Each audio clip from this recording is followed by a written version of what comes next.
Dave, good to see you. What's up, John? Glad to see you again. I thought today was your first stream of the year. I missed the last one. Oh, yeah, I've been pretty sporadic. I've just been finding it very difficult. Uh, I've just been finding it very difficult to really do any of this, to participate in any regard, to any degree. Like, why are we doing this? Like, for real. Like, why are we doing any of this? Why are we participating in any of this? To do any of this? It doesn't make any sense at all. But it's what people want to do, right? And people want to do it because that's the way we've done it. Okay.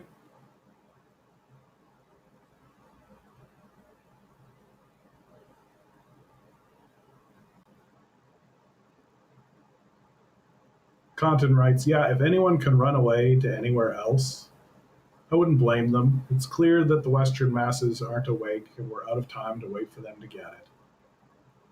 Yeah, oftentimes I envy the elderly. A few years till they pack it up. It gets tiring, says Hall. Peanut Butter Beatrice says, it seems more pointless by the day. Like the only kind of saving grace, like the sort of shining light in all of it, is that the rest of the world is going like, oh, like the West has turned into like a nihilistic, self-hating shithole that is interested exclusively in its own self-immolation. We should have nothing to do with that. Like we have to like acknowledge that they're there and like pay attention to them just in case they're psychopathic, narcissistic, rapist, pedophilic, death cult desires come over here. We got to make sure that doesn't happen, right? Do what we can to protect ourselves from this absolute philosophy of self-immolation. But outside of that, don't hook your wagon to this star.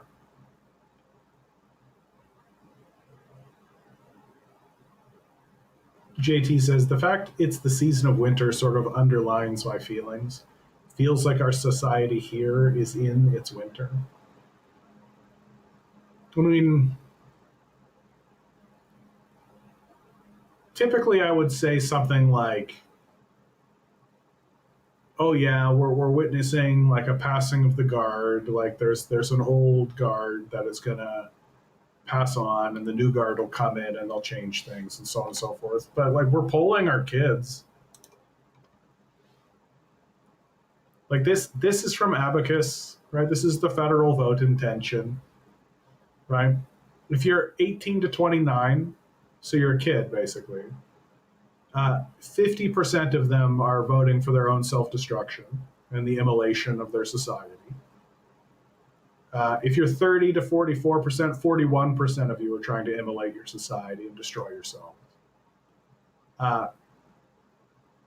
27% are just fine with this steady decay into death. 35% of 30 to 40-year-olds are just like, yeah, the slow decay into death as opposed to the rapid self-immolation seems fine. Because that's really what we're choosing. Like, if you're voting liberal, you're voting for a slow, steady decay. Just everything getting worse very slowly over time. And if you're voting for conservatives, they're basically just like, yeah, they just want to rip the Band-Aid off, turn us all into slaves, call it prosperity because 5 people made an extra $500 billion that year from you. Like, and those are the choices that we have. And instead of the youth like rallying behind somebody saying something like, hey, maybe life should get better, they're rallying behind people who are like, yeah, life should be better, and it should be better by giving all your money to me. And young people are like, yeah, that makes sense. Give all our money to that guy, and he'll make everything better for us.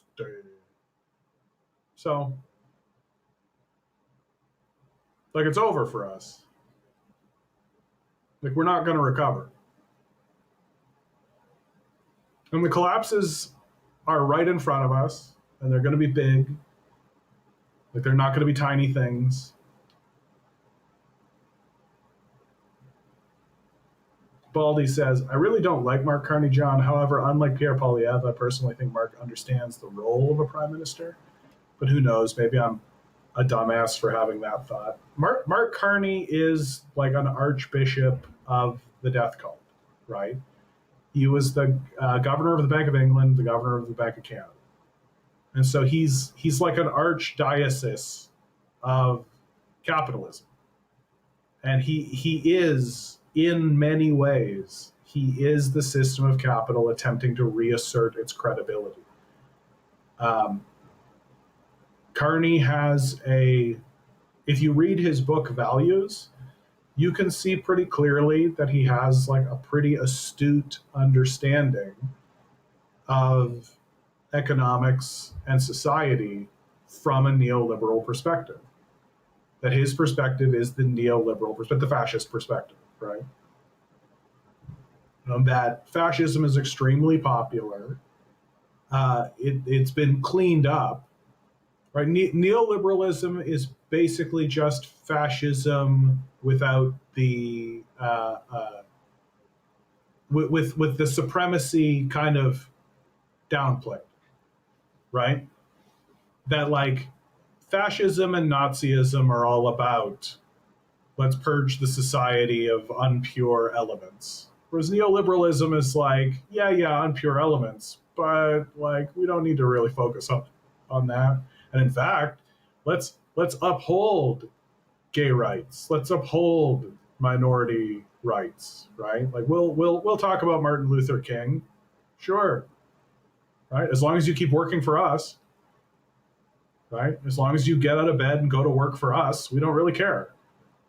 We don't need to launch a big purge of the society or something like that, right? And if we ever did, then we've got the conservatives; they'll take care of that for us. And so, Carney has like a really good understanding of this stuff. Poilievre is just a stooge, right? Like that's the biggest difference, is that a Poilievre prime ministership would he would be very much like Justin Trudeau, right? Like he's just sort of the face of the operation. That they would give him cue cards and he would go out and he would read the cue cards, right? And that's all it really would be. Whereas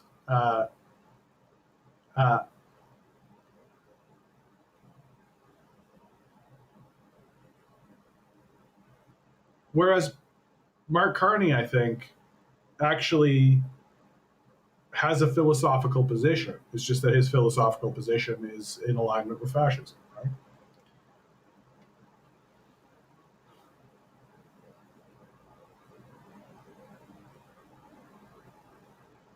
Misty, good to see you. The rulers of capital are the enemies of peace because imperialism is the highest stage of capitalism. Yeah.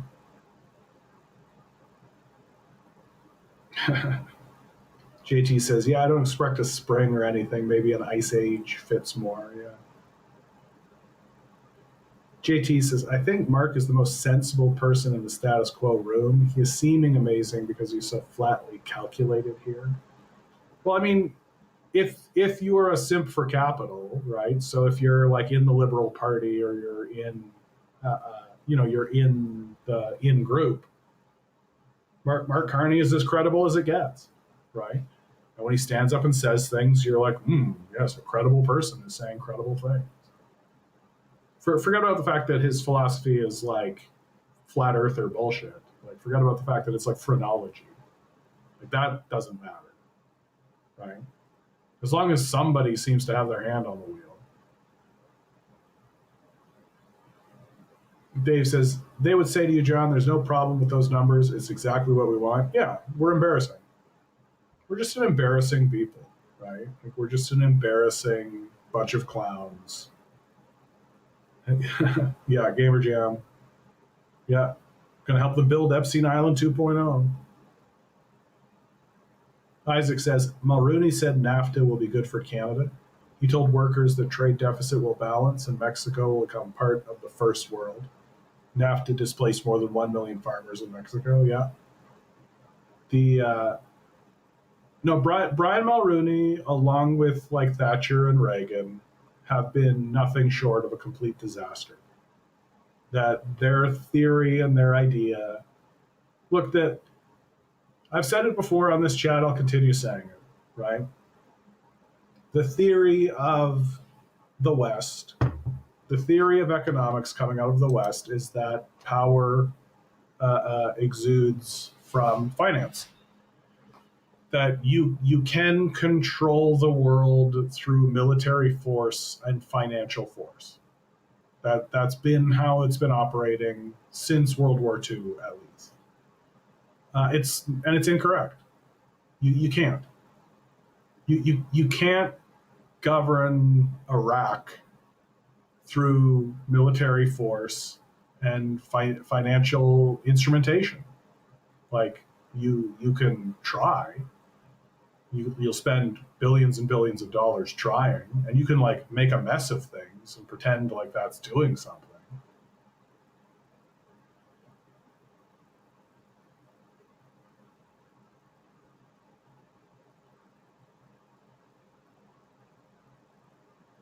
And the facade is coming down. And even people like Mark Carney are saying that the facade has come down. Like, we can't continue going on believing these things. The trouble is that they're trying to jettison Trump and the Americans.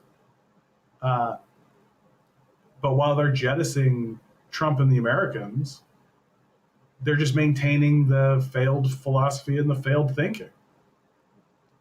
That doesn't actually work. Because real power comes from manufacturing. It comes from the ability to create things and bring them into the world. Right? And it's interesting because it doesn't even need to be like a good. Like, if you can produce art, if you can produce like theater, if you can produce something that will grab people's attention, that's valuable. People consider that to be valuable. But we stopped doing this kind of stuff long time ago. And the stuff that we are producing is just distractionary garbage, right? It's just escapist nonsense. Even stuff that I would consider good. It's just kind of like, okay, but then you stop watching it and you forget about it the second you stop watching it because it doesn't actually matter. It has no impact. Misty says all these politicians are just hired servants of capital. Yeah, let's not pretend that the illusion of bourgeois democracy will save us. Yeah. The Canadian commie describing dollar imperialism, and the dollar is losing its luster. Yet they never wanted to be a player; they just maintained the status quo. Well, and it's very difficult for me to see anything other than a society that just falls apart and just collapses downward, and nothing will work, and everyone will just be like, "Yeah, that's just the way it is." Okay, can we create an institution in order to like rectify any of this? Oh, that would be socialism. Can't do that. Okay. Well, my favorite, my absolute favorite is like, oh, China just raised like 800 million people out of poverty. So I think socialism is good. It's like, oh no, that's not socialism. That's capitalism that did that. Oh, okay. Well, then can we do the things that they said that they did? Like if it's capitalism or not, whatever. Can we just do the thing that they did? No, that would be communism. Okay.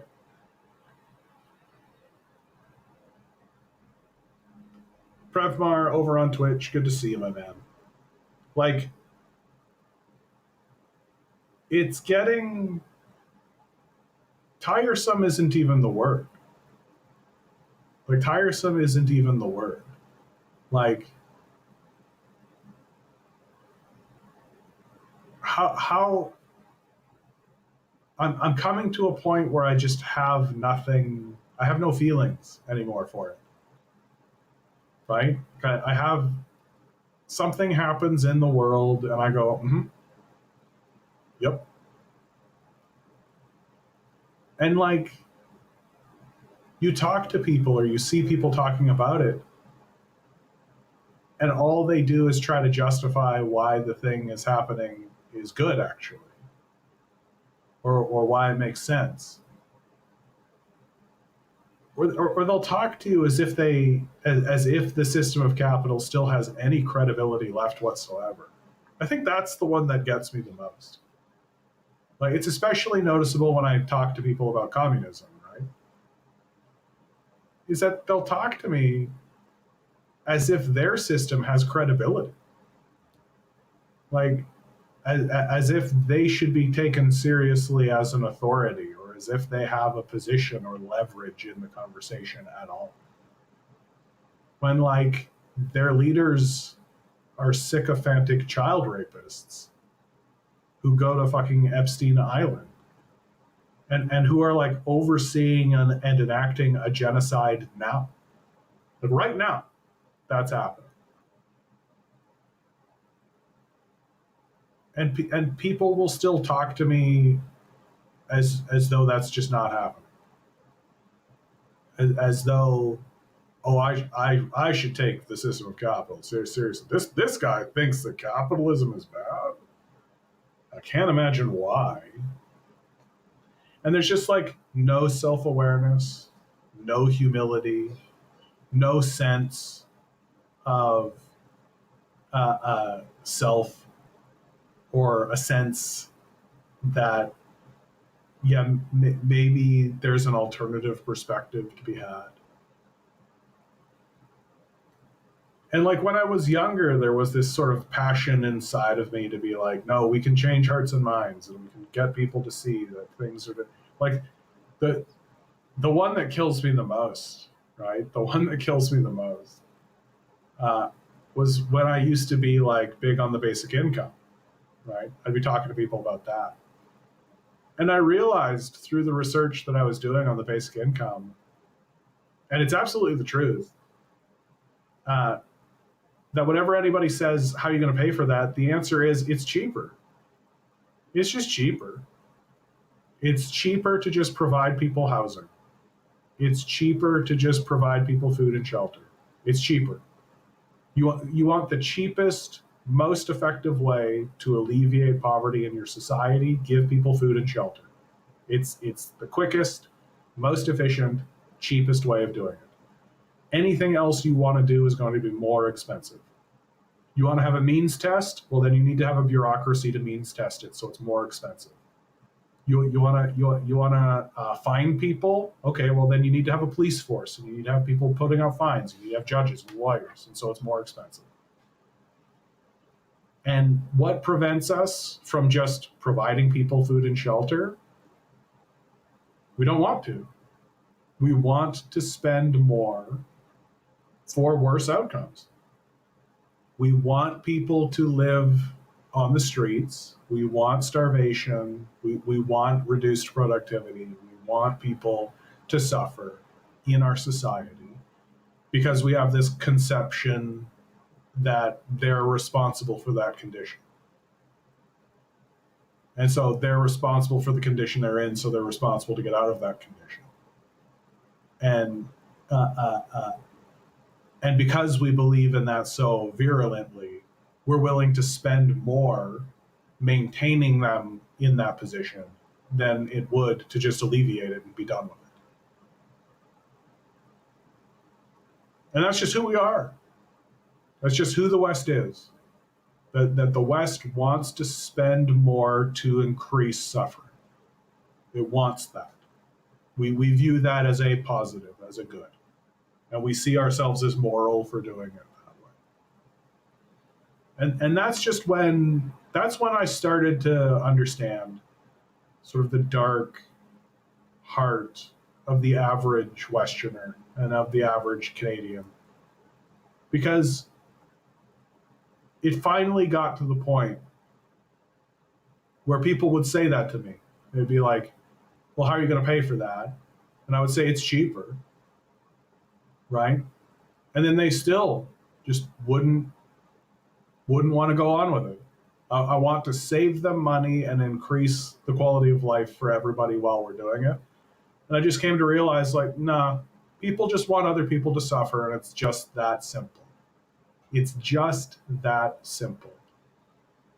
And I mean, there are extreme versions of it, right? Like, if you're a white man living in Mississippi, chances are good that you want black people to suffer. Like, a big reason why there isn't universal health care in America already is because black people would also get it, right? And so white people just are fine with suffering themselves if it means that black people suffer worse. Like, it's that kind of thinking. And I think that America and the West and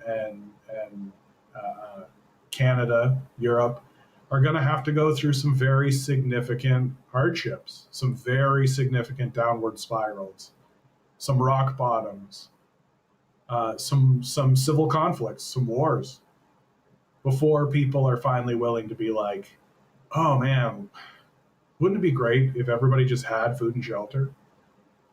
Like, wouldn't that be great? You see how there's this like hedge fund that owns all of these empty buildings? We should just live in them. Why are we paying rent to a landlord? Like, what are you talking about?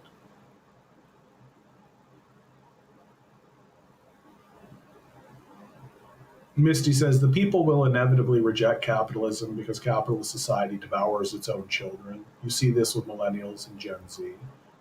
Yeah, I'm not convinced that I'm not really that convinced that the people who are having children want to help their children. I think that there is like I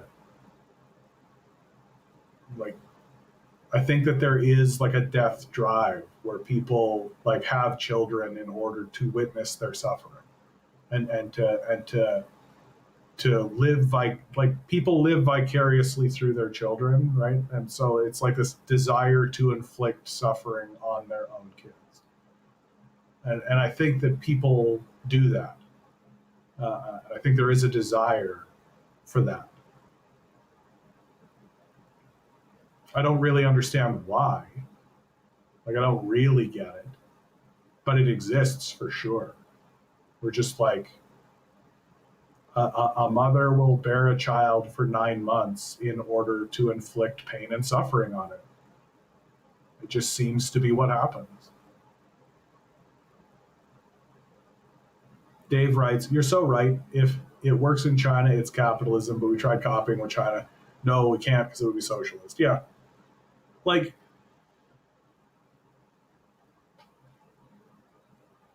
this is post reality, right? Like, this is post reality. We're living in an environment where facts, evidence, reason, none of these things matter. Like, if you're just some CIA backed YouTube guy named like Flesh Weasel or something on YouTube, you can make a video saying whatever you want. And hundreds of thousands and millions of people will be like, that's 100% the factual truth because Flesh Weasel said so. Meanwhile, there's like an Oxford professor publishing a book nobody reads and nobody gives a shit about it. Because his name's not Flesh Weasel. It's like Wesley Grunston or something. That actually gets like peer reviewed and people actually talk about it. They're actually like, oh, I don't know about this. Hey, you're kind of leaping to an assumption here. But nobody cares about that anymore. If they ever did. Like, nobody cares at all about reality and the existence of reality. There's this massive strain of anti-intellectualism that exists in America, where my ignorance is stronger than your knowledge. Yeah, I'm convinced many out there are sort of masochists and sadists at this point. Yeah, I think that that's true. I think that there is this desire to inflict harm and to revel in other people's misery. And I think that's extremely common, by the way. Like, I think it's extremely common that there's just like average everyday people who only engage in social encounters so that they can revel in the harm they cause other people. I think that that's really true. Like try to date, try to go on dates. You'll find these people. They're easy to find. Dave says, John, because they would have to admit that the system doesn't work, and unfortunately, there's people who are willing to fight to keep the system as it is. No, I think it's worse than that. I think that people don't acknowledge the existence of the system at all. Right? That one of the core tenets of the death cult is the worship of the self. Right? The hyper individualization. You saw this a lot with like Jordan Peterson, right? And that he really brought it to the forefront and really brought it to the front of the conversation. That every single thing is hyper individualized. That there is no system, there is no collection, there is no collective, there's none of that. If there is something that is a collective of any sort, it's this hierarchy upon hierarchy where the people who are at the top, it's all determined by basically power, right? Like if I can beat the shit out of you, then I'm better than you. Fascism, right? And the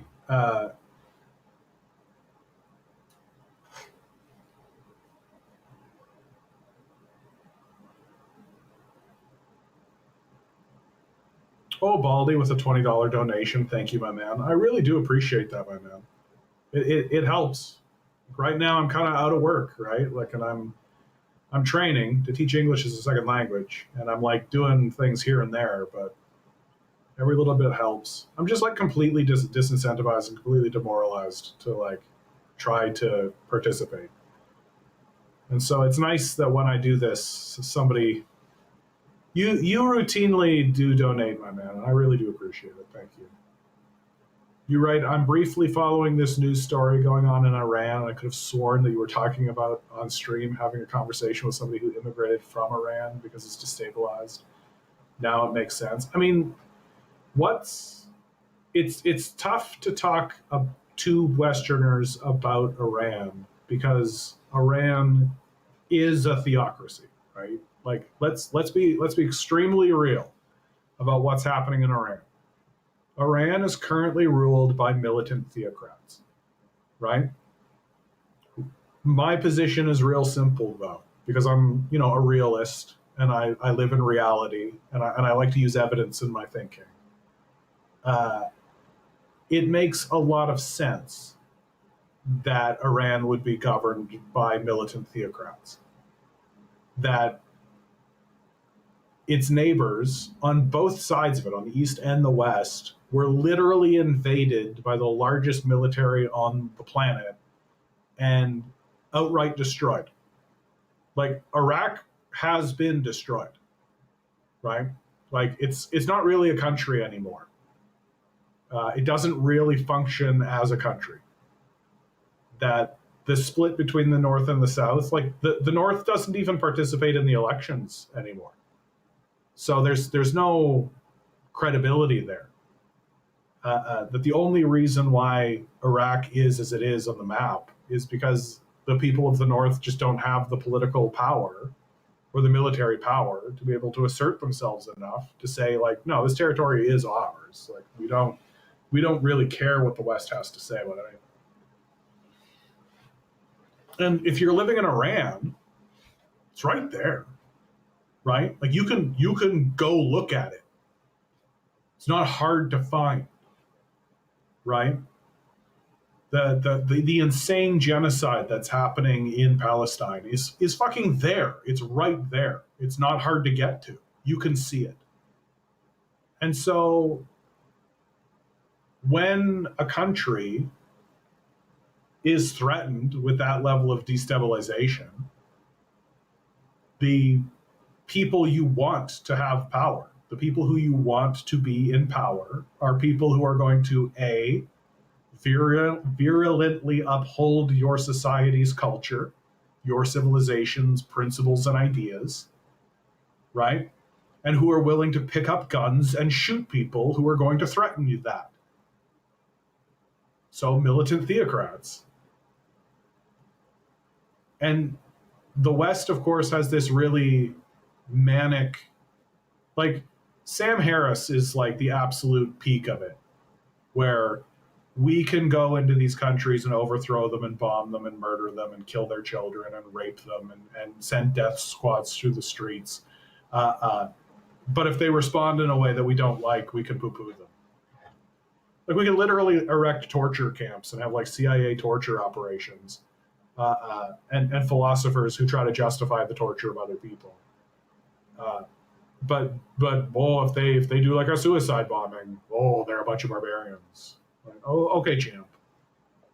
Like, we're a deeply unserious people, and so Iran is like the story that's going on over these last couple of weeks, right? There's no mystery to it. It's very straightforward if you understand global politics even a little, right? Or if you actually accept what America does on the world stage. The Americans funded a color revolution in Iran. Real straightforward. It's nothing new, right? And it follows exactly the Tiananmen Square playbook, right? Oh, it's a student group that's peacefully protesting, certainly not attempting to violently coup the government. And that government's responding in a way that we don't like, so we gotta send the military in order to protect the civilians, right? It's pretty boilerplate. Like, it's a script. That's what makes it so embarrassing, is that it's a script and it's obvious what's happening. Like, it happens over and over and over and over and over and over and over again. And it's like a step-by-step like guide that like a child could read. And people just refuse to accept that exists. Baldy asks, what's a color revolution or a color revolution? A color revolution is a coup attempt by a foreign power under the guise of a grassroots revolution, right? So from the outside perspective or to the casual observer, it might look like a grassroots uprising of the people. But when you actually crack it open and see what's going on, you see that revolution is being funded by a foreign power who has a vested interest in overthrowing the leadership of a country. And that's a color revolution, right? The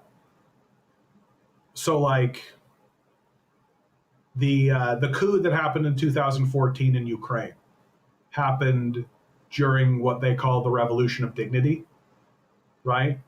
And European powers and the West generally likes to pretend like that was a grassroots operation, that people were overthrowing their evil Russian overlord, dictator, whatever. But it was a color revolution, right? NATO funded neo-Nazis in order to overthrow the government and start a war in the Donbass.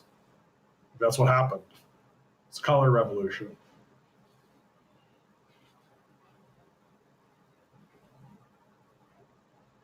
Yeah, XD writes, the theocracy is the symptom of the material conditions placed by the West, but people are trained to victim blame. I mean, I'm of the opinion that a militant theocracy is like the ultimate defensive maneuver. It's just straight up like, we are Iranian. This is our culture. You come here, we shoot you. And like, okay. And yeah, it's repressive. And yeah, it's brutal for sure.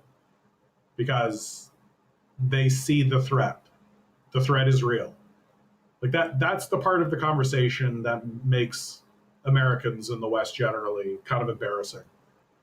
That like the West actually believes that it can like carpet bomb a country, send death squads in, murder a million people, scoop people up, send them to fucking Jeffrey Epstein's island, just steal all of the resources and the oil, erect a slave trade market. But if the neighboring country uh, responds to all of that aggression in a way that they don't like, then they're the barbarians. That's how the Western mind works. Like we we can like if I walked up to somebody on the street and I just started beating the shit out of them, right? The person beside them would be correct to either move away or prepare to fight them, to prepare to fight. And if I turned to that person and they had their dukes up ready to fight, and I said, "What? Oh, he's trying to fight me. Oh, I'm just defending myself." Then I would look like a fucking psycho. And that's just the West, baby. We look like psychos because we are psychos. Like we're just crazy. And we're not interested in being anything except this. Like the best of us are fading into some kind of like delusional, like the aliens are coming kind of space, because that's at least innocuous, right? There's a kind of like Jesus Christ is coming back energy to that.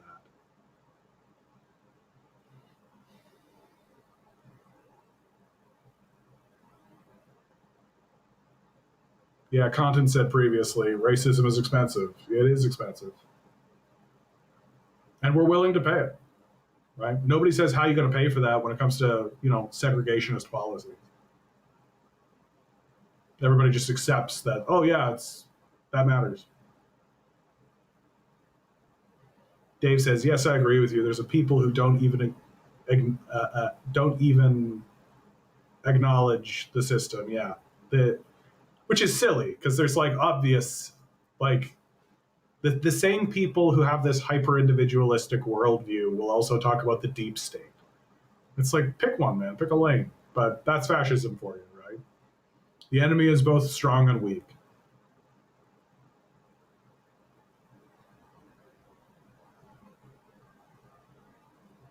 Yeah, Isaac, exactly. John McCain and Victoria Nuland are the main agitators in Ukraine. They're there praising the Nazis. Well, and Victoria Nuland, we literally have her on a phone call, just planning the coup, right? Like, we're going to get this guy out. Who do we want to put in? We're going to put this guy in. Okay. Like, just very nakedly, very, very blatantly. And then later on, I can't find this clip again because they've done a good job of burying it. But somebody straight up asked her, because she is the Secretary of State, right? So she would like field questions from reporters. Somebody just asked her about it and was just like, hey, looked like a coup, like sounded like a coup. Can you talk about it? And Victoria Nuland literally just said, like, yeah, like that guy was going to go and we need to put somebody else in. So straight up, like, yeah, we couped them. They didn't use the word coup, but that's what it is. And for some reason, we're just supposed to pretend like that didn't happen. God bless Jeffrey Sachs and John Mearsheimer for being voices who speak to that, because we need more credible voices actually speaking to that. And there's not that many credible voices in the West.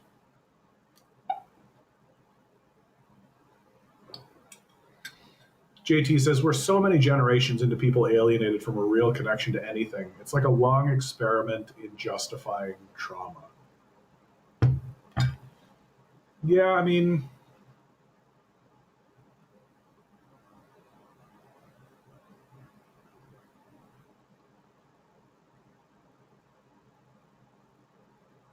I just think we're just one big cope, Like nobody really knows what's going on. Nobody really understands the nature of this reality. And we're all basically just kind of jerking off our way through it. That's pretty much what we're doing, right? Whether it's mentally doing it or physically doing it or spiritually doing it, everybody's just kind of jerking off until it stops. And that's life, baby. That's how it is. Baldy says, John, have you ever been to China? No, I have not been. If not, do you plan on going there? I would like to go to China. One of the big reasons I started taking this course to teach English as a second language is because it would allow me to travel. And one of the places I would really like to travel is China, because I'd like to see it for myself, and I'd like to talk to people who are there, and I'd like to walk around, and I'd like to get a sense of and I'd like to go to the places that are less highlighted, if you understand what I mean. Like there are definitely places in China that are just like the places that the Chinese want you to see is they want you to see their cultural heritage sites, which are gorgeous, just very obviously gorgeous and well maintained and well done. And then they want you to see Beijing and Shanghai. Like they want you to see like the glitz and the lights and the big markets and the commodities, and they want you to see, look at what we can do, like look at it. Like they don't want you to. It's not that they don't want you to see it. It's just that they don't want to show you, they don't want to show you the Winnipeg of China, right? Like if I were a Canadian trying to convince somebody that Canada's the best and come to Canada, the place I would not be highlighting would be like Brandon, Manitoba, right? I wouldn't be like, come to Canada, here's Brandon. Like, and so that's what I would like to find in China, is I would like to find the Brandon, Manitoba of China. Because Brandon's a fine place. Like it's a fine city, but it's, 100,000 people, kind of just in the middle of the prairies. Nobody really knows why they're there. Doesn't really do anything. Doesn't really have a purpose. If it did have a purpose, that purpose is long gone. And it's just a group of people who just find themselves in the midst of Brandon, Manitoba. Okay, where's that in China? And that's what I'd like to see. Because I'm a big believer that you shouldn't judge a country based on its most beautiful sights. You really should judge a country based on the level of and quality of its least wealthy and least well-off people, right? Like in America, they try to show you the best of it, right? American movies are always glitz and glamour, right? And they'll clear homeless people out of parks in order to film there. But you see the homeless encampments. You see the people bent over and with the fentanyl bin. You see the decaying infrastructure. It's all over. And is a similar thing happening in China? Are there places in China where it's just kind of shove under the rug, pay no attention? I'd like to see it.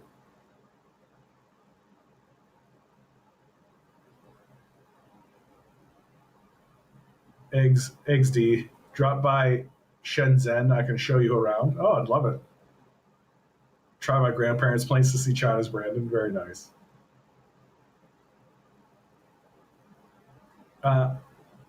Baldy also says, I'm also thinking of going to Beijing as a tourist and hiring a tour guide. I honestly, dude, I think that is a fine choice. I think that it is a fine choice to go to the capital of China, where the palace is, and where the Communist Party sits and all that, and hire a tour guide and go around for sure. I think that that's great. I have no problem with that at all. Like I'm kind of an oddball when it comes to this sort of stuff, and I know it. Like I don't really want to see, like if I go to France, I'm not going to the Louvre. You know, like I'm not going to go see, like I'll go see the Cathedral of Notre Dame, but I'm not like, whoa, if I don't see the Cathedral of Notre Dame, I'm never gonna. It's just not who I am, and it's just not how I am. Like I wanna see the dirt under the fingernails. You know, I want to see what your dive bar looks like. I want to see what's under the carpet. You know, that's what I'm interested in because that's the humanity. Like that's real. You know, like so much of the, like I'll use the Louvre as an example. It's a great example. Like the Louvre is just kind of there. You know what I mean? Like it's not really, like we didn't build it. Nobody alive built it. It's just something that's there. And you know, every so often we put a little bit of money in it to make sure it kind of still is there and still standing. Um, but it's not really emblematic of our culture and our society and who we are. It's like a museum. It's like a historical document of sorts. But nobody like hangs out there, and it's going to be like a tourist trap. It's going to be very touristy, right? So it's it's like a pageant. It's like a presentation of self. It's like a person who shows up to a date wearing a suit. You know, you're like, oh, that's nice, but is it indicative of who they are? Does it actually say anything about their character? Right? I'm actually quite mistrustful of people in suits. So yeah, there's an artificiality to it. That's a good way of putting it. But it's not like I want to see what the people of France are like in a place that they like to be in. And the Louvre ain't it.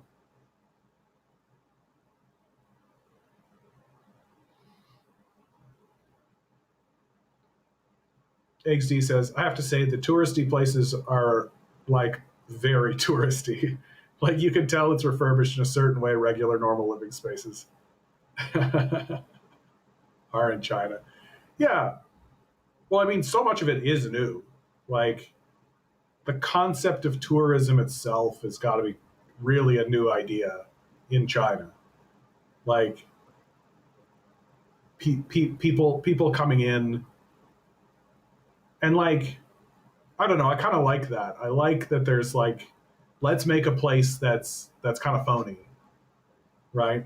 And people can come see it, and it'll be like a little phony.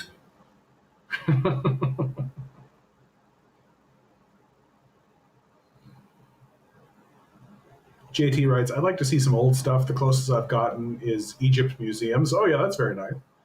But it would be nice to see it celebrated in its own land. Yeah, if I went to Egypt, I'd like really want to.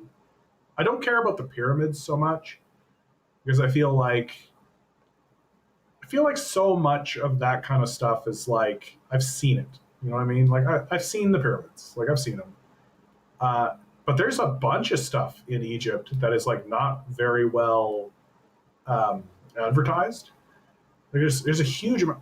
Like there are structures that were carved into the sides of cliffs and mountains all throughout Egypt. Like giant statues, huge, enormous pillars, and like literally like just like a building carved into a cliffside and a mountainside. That's pretty. That's pretty rad, man. Like that's pretty cool.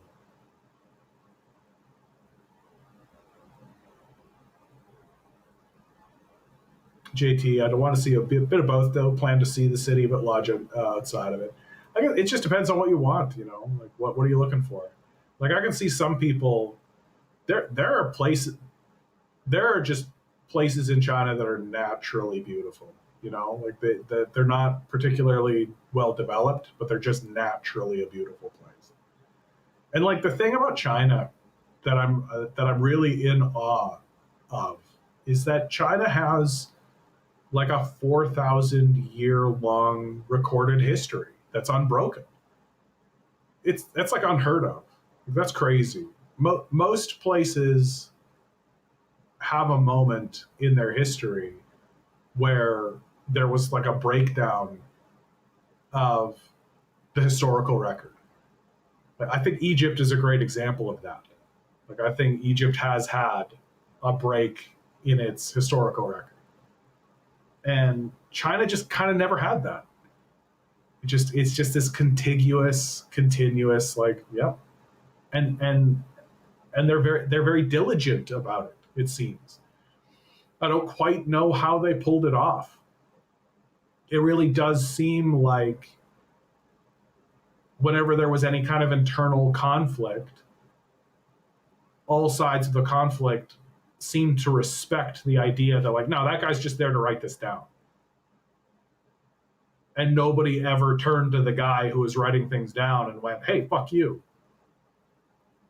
So it's like a sacred space almost for the Chinese. And like, I'm sure that there are people who have tried to change the record, let's say. History is written by the victor kind of thinking. But like, China's history is so old that they have like ancient wonders, things that are just like staggering in the scale of them, that people don't even really know about. Like the what is that? The Manchurian Army, or the not the Manchurian Army? There's like a palace, an underground palace, full of statues. The Terracotta Warriors. Yeah, exactly. The Terracotta Warriors. And I was watching a thing on this Terracotta Warriors, and the material that each warrior was built with was actually like a radioactive substance that if you spent too much time around, it would actually make you sick. And many of the people who have been working with it, they discovered this because people who were working with it were beginning to fall ill. And then they started testing this material, and they're like, this material was radioactive. And it's like, what the fuck? Why are you building thousands of statues? Like thousands, like an army, a terracotta army. Why was this built? For what purpose? Yeah. It's still just there, isn't it? Yeah, the context would blow my mind. Yeah. There's also earthwork pyramids as well as upside down pyramids dug into the earth. Yeah, it doesn't make any goddamn sense. Like, this is why these worthless capitalists, when they say stuff like, well, if people were just given food and shelter, they would just sit around and be lazy. It's like, have you not seen humanity at all? Like, have you not actually looked at what humans are like? Even a little? Like, the issue that you're having isn't that they would sit around and be lazy. It's that they would just stop working for you for free. Like, that's the problem. So the people who are saying this, like, oh, people just sit around and be lazy, like, yeah, okay, we don't want to be your slaves. Because that's really the goal, right? Yeah, the government still hasn't allowed excavations to them yet. I mean, I can't imagine what it must be like governing and living in a place like China where there's just like all of this shit. There's just so much shit, you know? Like, there's like the whole place is just steeped in its own history. And like, I remember there was this whole, like maybe 10, 15 years ago, when they built the Olympic Stadium, right? When they built the Olympic Stadium, there was like a controversy in the West about it, because the West was like, oh, they bulldozed all these heritage sites and all of this like old architecture and all this beautiful kind of stuff. And at first I was like, oh, yeah, that's not a good thing to do. And then I talked to somebody from China and they were like, dude, we have hundreds of thousands of those. Like, if we didn't get rid of some of these old buildings, this old infrastructure, what quote unquote heritage sites, then we could never do anything.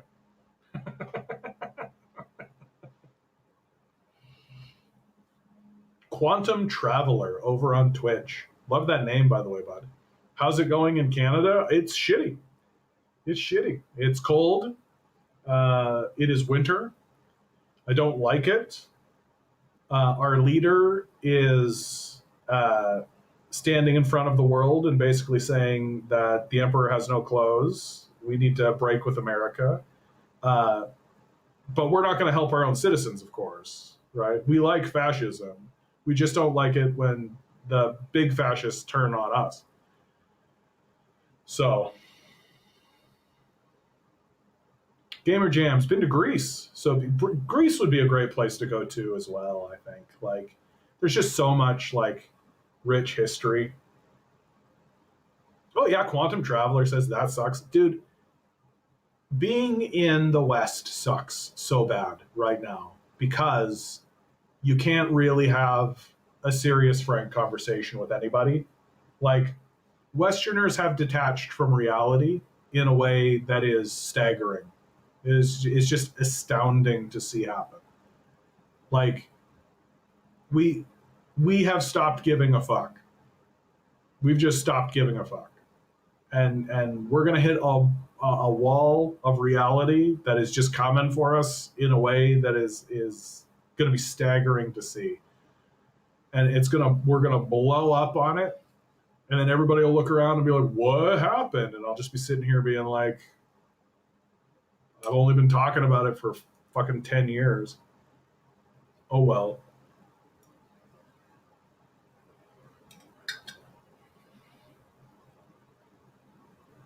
JT writes, just like World War II, it wasn't about opposing fascism for any of the West. It was about a fascist ally affecting their own bottom line. Yeah. That's just the truth, dude. Like, near as I can tell,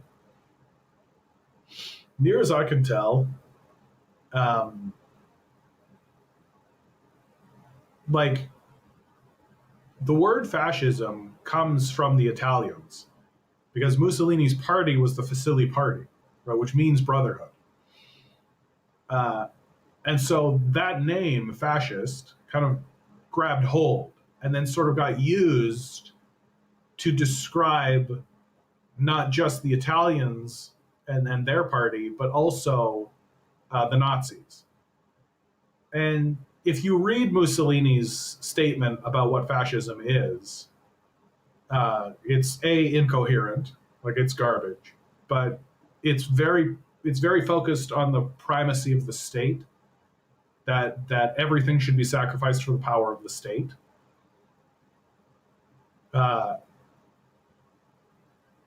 And when you read fascist theory, and then you read neoliberal theory, it becomes pretty clear pretty fast that the only difference between capitalism and fascism is that fascism happens to us.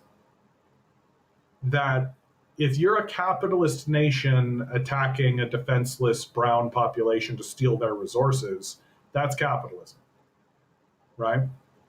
But if you're a capitalist nation being attacked by another capitalist nation in order to have your resources stolen from you, that's fascism. And that seems to be the only difference.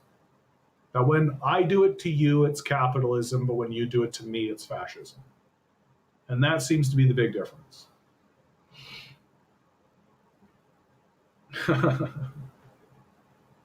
Camel Tony says yes, but Justin is dating Katy Perry.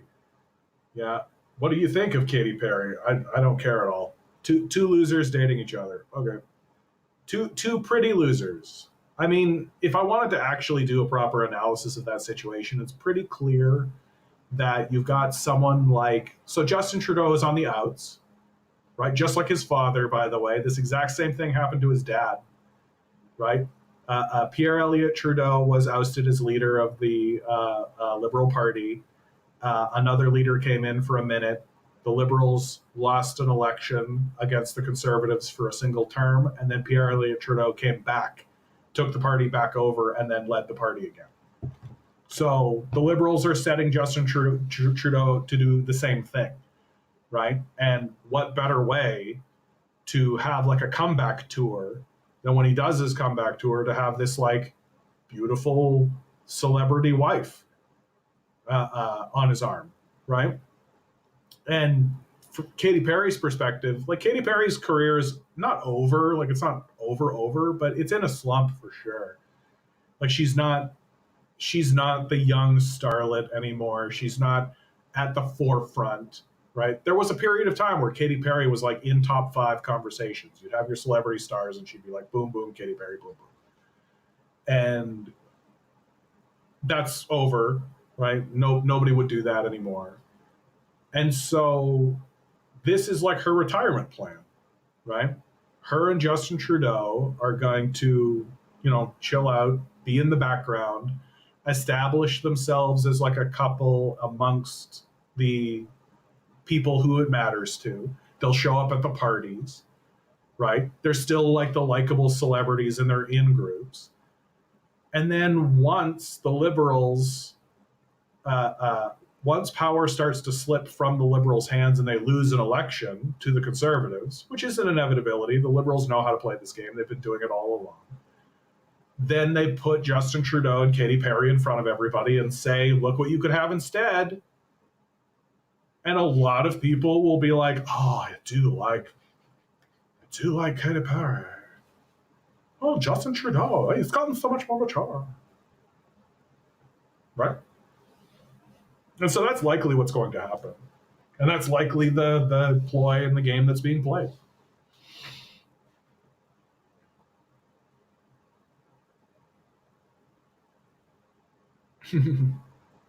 Is there a communist dating scene in Canada? Not really. Like, the most popular ideology in Canada and the United States is fascism by a wide margin. Like, wide margin. See, it's pretty difficult to find communists generally. And then when you do find communists, they're usually Trotskyists.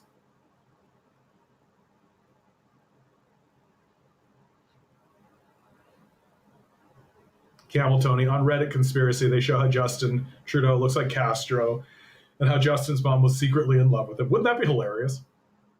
That it turned out Justin Trudeau was actually Fidel Castro's son. That'd be really funny. Quantum Traveler, I don't even know what that means. Trotskyist. So in communist circles, there is a branch of communism called Trotskyism. Leon Trotsky, was a revolutionary in Russia who, I'll try to be as neutral as I can on the explanation here, who had a falling out with the leadership of the Soviet Union and is essentially banished from the Soviet Union. He then proceeds to write a series of treaties critiquing the Soviet Union. And he becomes essentially a tool of Western capital in order to attack its primary enemy, which is the USSR, right? Trotskyists are a bit annoying because they espouse this narrative of Marxism, which is let's use a historical material analysis on reality. It's like, okay, cool. Except let's not do that historical material analysis to Trotsky himself. Because like the moment you do a historical material analysis on Trotsky, you're like, oh, this guy wanted to be the leader of Russia. He failed. He didn't succeed. The people who did succeed, Stalin and his group, they didn't like Trotsky, and so they pushed him out. And Trotsky threw a hissy fit and then just basically pouted for the entire rest of his life all across Europe, and the Europeans ate it up because they were Nazis, right? And so that's like Trotskyism. And Trotskyists are like kind of annoying for that reason. It's like you can have like really cool, interesting conversations with them. And then the moment you start talking about Trotsky, you're talking about a religion. You're talking about a religious icon. And you can't really have a serious conversation about Trotsky.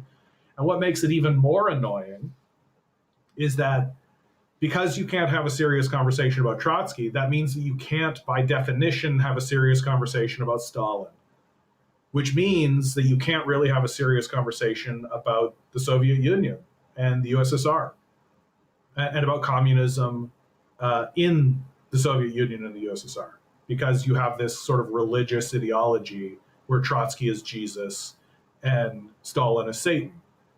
And so you can't really have a proper conversation about the subject. And it's annoying. I don't like it. Like, I would like to have serious conversations about Stalin. Quantum Traveler says, so is the majority of Canadian communism is Trotsky? It's pretty prevalent, because I think that Trotskyist organizations get funding from organizations like CSIS and the CIA, because it's useful. Like it's useful to have communism get absconded by a religious ideology, right? And so I think that's the reason why it's as prevalent and as common as it is. And like, it's useful to make sure Westerners don't actually seriously analyze who Stalin actually was, and who this and what the Soviet Union actually was under Stalin.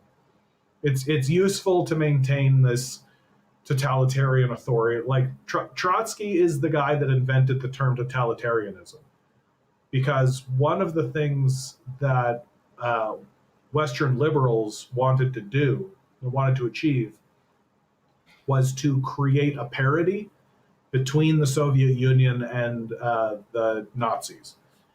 You see that a lot these days, where people talk about the Soviet Union as if it was as bad as Nazi Germany, which is just not true. Like, it's just comically not true.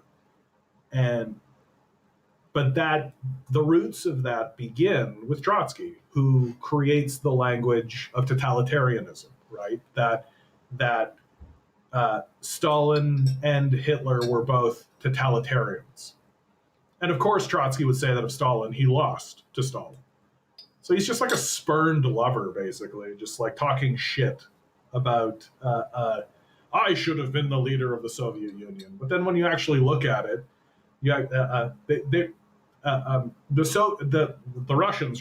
Russians in the late 90s opened the Soviet archive to liberal capitalists. So you have, like, throughout the 2000s and now into the 2020s, you have these academics who have built their entire career on sifting through the Soviet archives in order to sort of decipher what actually happened and to create kind of counter narratives, or not counter narratives, but just like, is there an alternative narrative to the Trotsky narrative?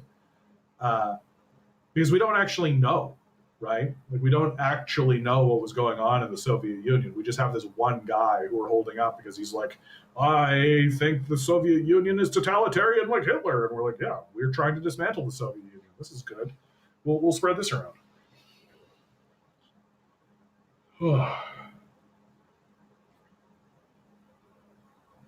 And so it's prevalent in the society because it's useful. Because nobody actually wants to, like, give any credit to communists, right? We live in a primarily fascist society. So everything we can do to tear down real communist successes, we'll do it.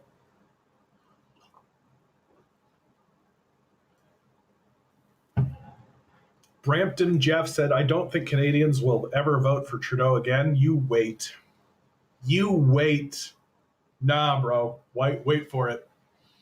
Prediction. Eventually, a conservative will get into office. And the people who vote conservative, young people are voting conservative, because they've given up on reason and sense and they have no idea what's going on. When that conservative gets into office, I give it 2 years and people will be screaming for someone to come in and help them. And then they'll bring out Justin Trudeau.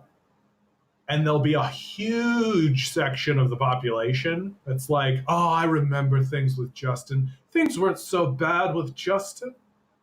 Things weren't so bad with Justin Trudeau. You know, we could go back to the Trudeau times. Bring back normalcy. Just like with Biden, right?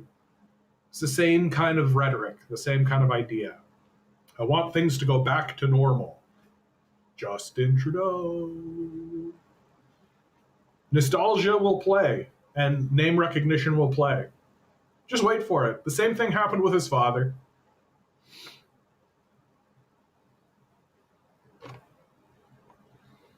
I haven't paid attention to Katy Perry since Dark Horse. I've never paid attention to Katy Perry. Oh, I'm so sorry, guys.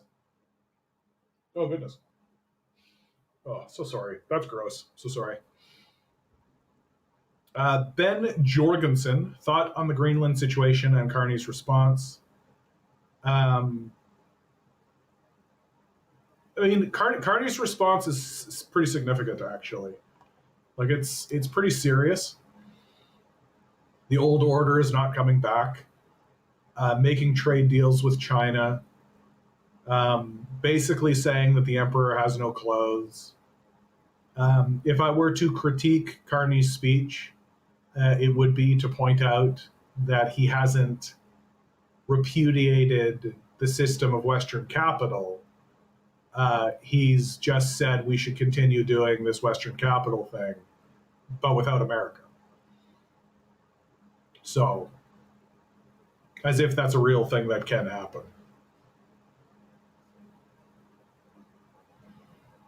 And like, it does indicate to the rest of the world that like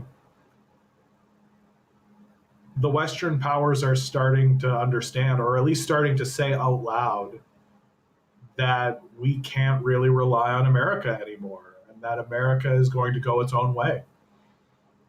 It's very difficult for me to conclude that America is going to go anywhere but down, and that essentially each state is going to be kind of left to their own devices, mainly.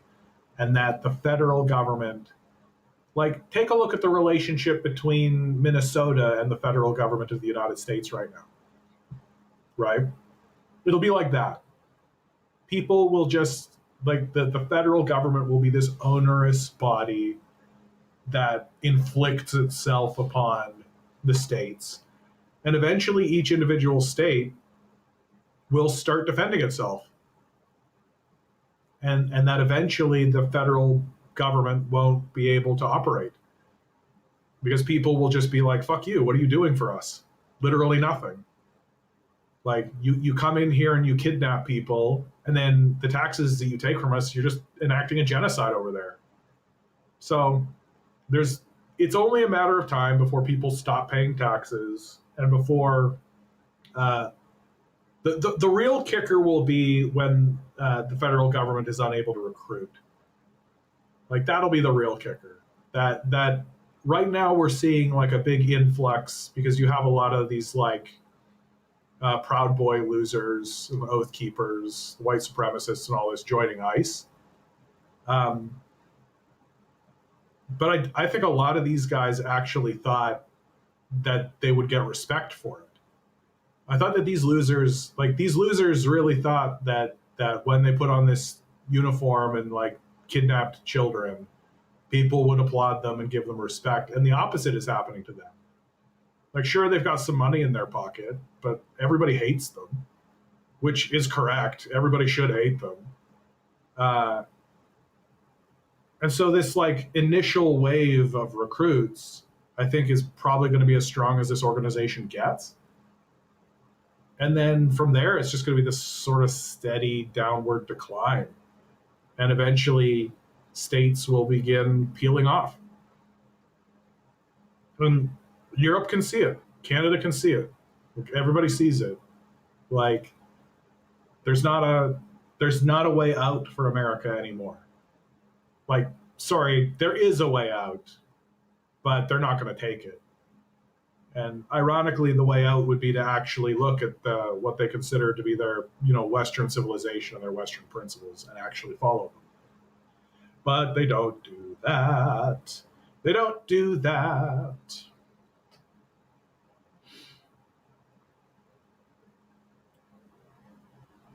So it's happening a little different than I thought it would. But like really what it boils down to is that the Americans, it's an inevitability that the Americans burn bridges. And it's an inevitability that other countries attempt to just let go. Right? They don't want to go down with the ship. Right? They want to get on their own ship and they want to go somewhere else. They want to go in a different direction. And they want to leave this rotting corpse vessel behind. And they're going to try. They're going to try to the best of their abilities. But America will have... America's not going to let its talons out so readily. And what it really comes down to is a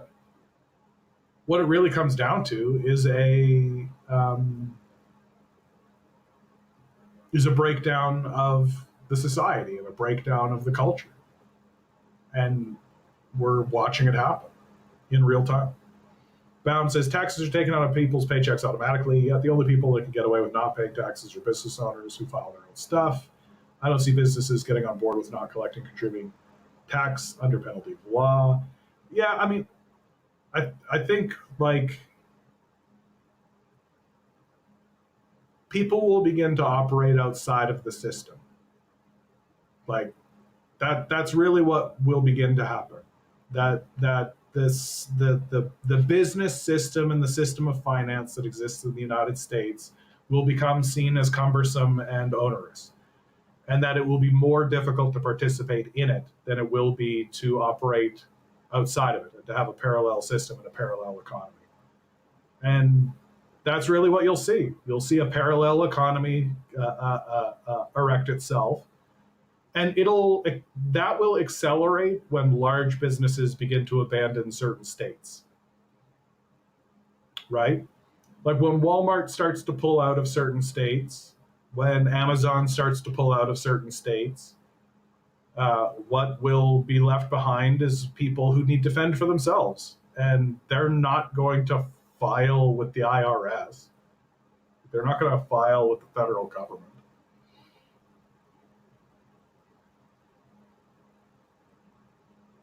Quantum Traveler, would Canada accept Minnesota? No. Like, Canada's trying to keep out of it. We'll be lucky if we end up intact ourselves. We have our own separatist movement happening in Alberta right now, so we have our own problems. Bound says that's already happening to California. Several of the biggest oil companies are leaving due to restrictions and regulations. Yeah, you mean laws, right? Like, please don't poison our citizens. Well, then I'm leaving. Okay. Like, does the oil go somewhere else? That's what's so funny about these kinds of comments. It's like, oh, so the oil leaves too, right? Like, it's sort of odd. The refinery does? What, they just lift it up? They just pull it up and move it somewhere else? You think you can just like collapse a refinery into a suitcase? They shut them down and moved to Texas. Man, it's sort of odd that the leadership of California doesn't just nationalize that and take it over. It's sort of weird that they don't do that. It's almost like they're in cahoots. Oh no, there's this big giant building that they just turned off.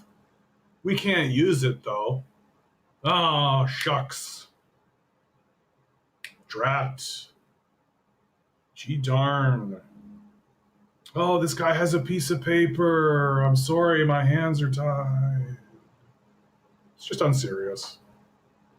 But we're an unserious people. Like we're not trying to be serious, right? That's why gas is $8 a gallon in California and $2.30 in Texas. Yeah. Yeah, like I mean, Gavin Newsom is like a simp for power. Like he's a loser, right? Like Gavin Newsom recently went on Ben Shapiro's show, and essentially uh, they both broke down about how the genocide is cool and that ICE agents are awesome. It's like okay, cool. Like uh, uh, Newsom isn't working for the benefit of Californians. He doesn't give a shit at all. Like, he cares about becoming the president of the United States. And it's pretty likely that he'll be at least in the conversation for the candidacy of the presidency, right? Because the system of capital needs a Democratic ally like Newsom, right? Like Newsom isn't operating for the benefit of anybody. He's operating for the benefit of like five people. And like this very odd like Republican versus Democrat conversation is just like the most phony fake thing I've ever heard in my life. Democrats and Republicans are allies. They like each other. They go to the same parties. They work together. Uh, the role of the Democrats is to be the good cop, and the role of the Republicans is to be the bad cop. And that's the way the society is managed on behalf of the ownership class.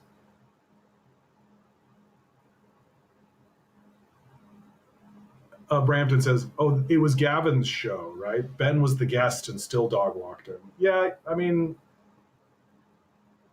the Zionist lobby basically owns the United States at this point. Like, there's a reason why nothing can really. There's a reason why you'll send like $40 billion to Israel, but oh, we don't have any money for healthcare. You're just lazy.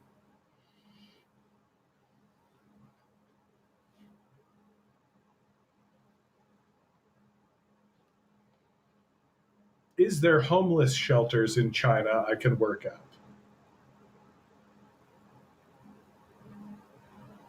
Every single time I tune in to somebody talking like from China, talking about like homeless shelters and how homelessness is dealt with, it's kind of the same story. I'd like Eggs D. I'd like your input because you're very much closer to this.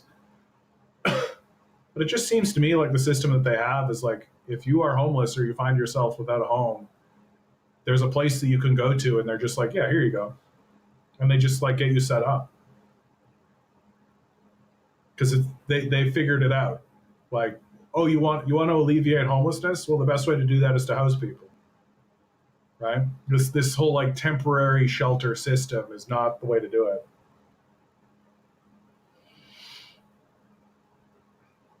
I've got an F-150, good old farm truck. The F-150 is a good truck. I think my dad had an F-150 at the end of it all. It was so funny, man. My dad always drove around like little Mazdas, like little trucks, uh, because he was always it was always a financial decision for him, and he was a mechanic, right? Like so he wasn't like hauling around a whole bunch of shit, and like he didn't need these big hauls or anything like this. And then it's not until he retires that he gets like the big F-150, big old Thunder Cougar. Like, if I see like an F-150 and in the back are like tools and the thing's kind of beat up a little bit, it's got like little dings and all this kind of stuff, and it's very clearly like a workman's truck, I'm like, yeah, all right. But more often, I see something like an F-150 driving around, and it's clean, Like the rims are specialized, right?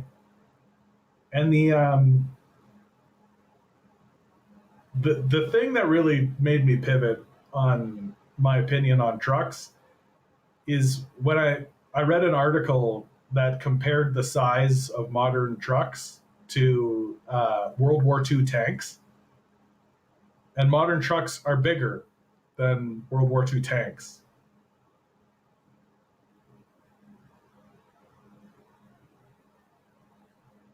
It's like that's a bit much.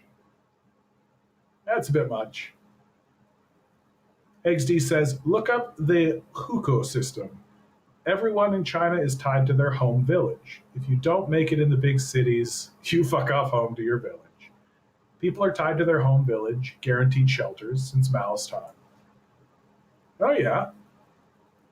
So it would be like if I'm here in Toronto and I finally am like, I can't hack it. I would go back to Portage la Prairie, Manitoba, but there would be like shelter there for me. There would be a home there for me. Oh yeah, that makes sense. I think there's something reasonable to that. I like that there's this like fallback position. There's this thing that's always kind of just there. A plot of land guaranteed by the state. Can you imagine it? Dude, that's actually crazy to think about. Are you kidding me? If I had a guaranteed plot of land in Manitoba, I'd be there. Dude, let me tool around on just like a little quarter section, like just a little, I don't need anything. Like, let me grow some carrots or something. Be left alone. Just plop some honeys on it, some hives on it. Ugh. That's what's so annoying about everything, man. That's the thing that's the most annoying about all of this is that most people, most people want so very little. Like it's so little. When you look at the extravagance and the grotesque wealth that's generated by the system of capital, and the extravagance of it all, like they display and how they display it and how they put it in front of you. You've got like Jeff Bezos shooting rockets, like Elon Musk on a super yacht and all this kind of stuff. And meanwhile, most people are like, I really would just like a small place to live with like a backyard.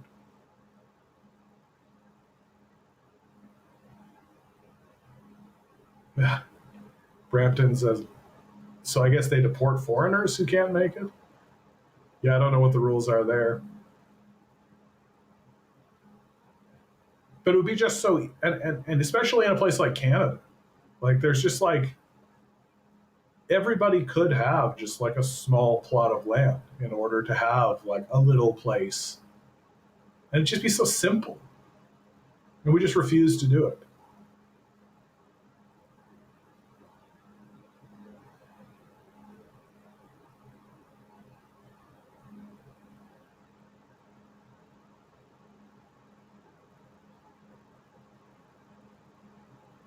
And the truth is that we don't have these things because we don't want them.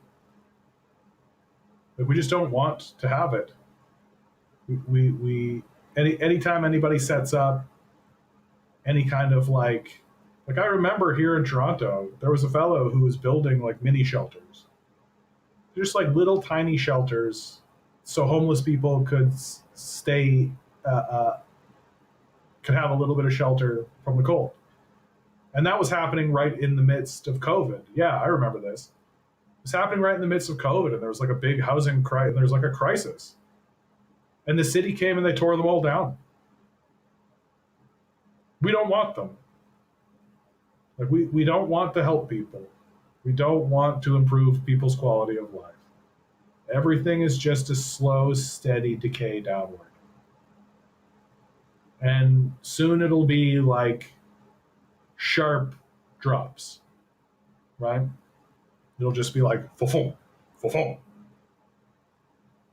Because eventually people will think to themselves, these liberals are causing problems for us. Quality of life is going down. I'm going to vote conservative, and then the conservatives will just pull the pins out, just like Trump.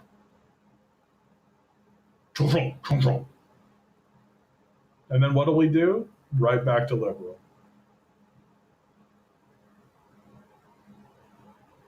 And in the meantime, the people who are supposed to be the opposition, the NDP, are just vapid losers who achieve nothing and do nothing. They're just glad handing you the whole time.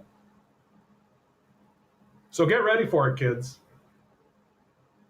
Like, it's going to get worse. It's going to get worse.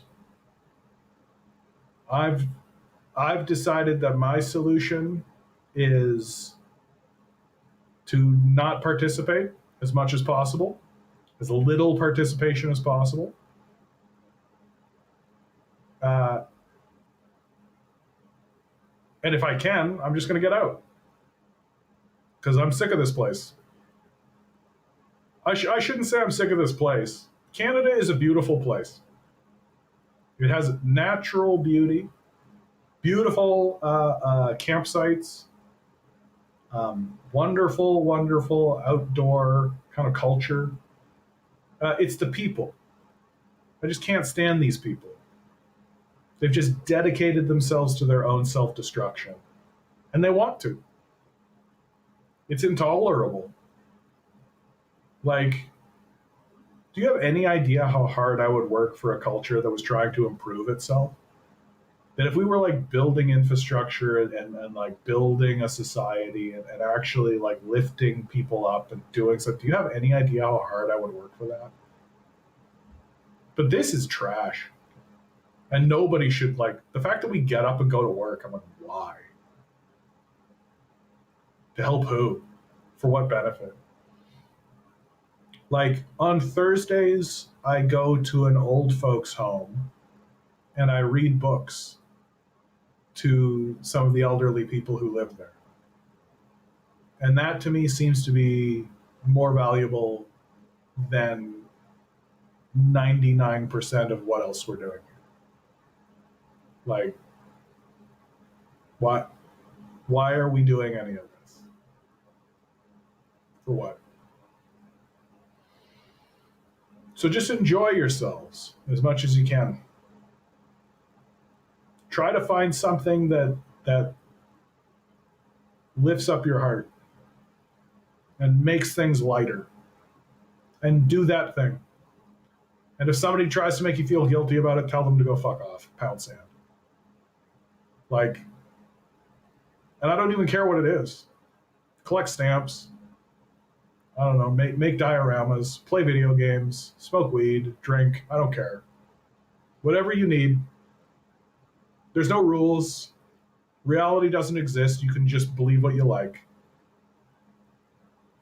And that seems to be the way of it. Well, we've come close enough to the end of it. I'm going to wrap it up. Thanks for being here, guys. Really, you guys being here, man. For real. Like, you guys being here. I'm so happy that there are like-minded individuals. I'm so happy that anybody listens.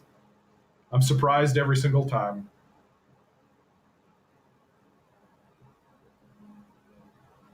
I'm so grateful for the time that we get together.